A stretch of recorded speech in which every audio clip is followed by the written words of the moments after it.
দক্ষিণ ও দক্ষিণ পূর্ব এশিয়ার ৭টি দেশের আঞ্চলিক জোট বিমস্টেকের সম্মেলনের খবর আমরা আরও জানাতে চাই। নাফিল ইসলাম লিংকন রয়েছেন থাইল্যান্ডের ব্যাংককে, তার সাথে আমরা কথা বলার চেষ্টা করব।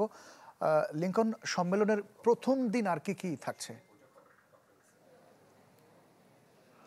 ইমতিয়াজ, সম্মেলন এরই মধ্যে আজকের অধিবেশন শেষ হয়ে গেছে, যেটি পররাষ্ট্র সচিব পর্যায়ের একটি বৈঠক ছিল, যেখানে আগামীকালকের শীর্ষ সম্মেলনে এবং ৪ তারিখের সম্মেলনে যেই বিষয়গুলো অনুমোদন হবে সেটি আজকে কিন্তু খসড়া অনুমোদন হয়ে গেছে।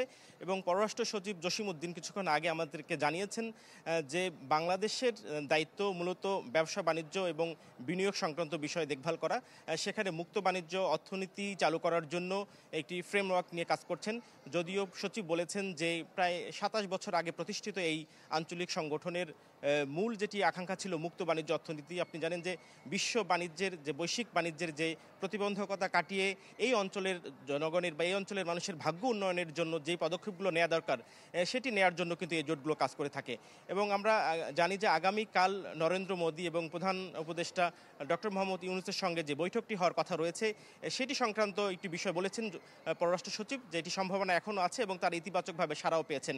তো সেটি যদি হয় সেক্ষেত্রে বাংলাদেশ এবং ভারতের বর্তমান যে সম্পর্কের তলানিতে রয়েছে সেটি উন্নয়নের জন্য এবং বাংলাদেশ ভারতের সম্পর্ক আরও বৃদ্ধির জন্য হয়তো মোদি এবং ইউনূস কথা বলবেন। ইমতিয়াজ, এই ছিল ব্যাংকক থেকে বিমস্টেক সামিটের প্রথম দিনের সর্বশেষ খবর। অনেক ধন্যবাদ। নাফিল ইসলাম লিংকন ব্যাংকক থেকে আমাদের সাথে সরাসরি যুক্ত হয়েছিলেন। বিশ্বমানের থার্মিক্স রড, সালাম স্টিল থার্মিক্স, দেশের একমাত্র থার্মিক্স রড।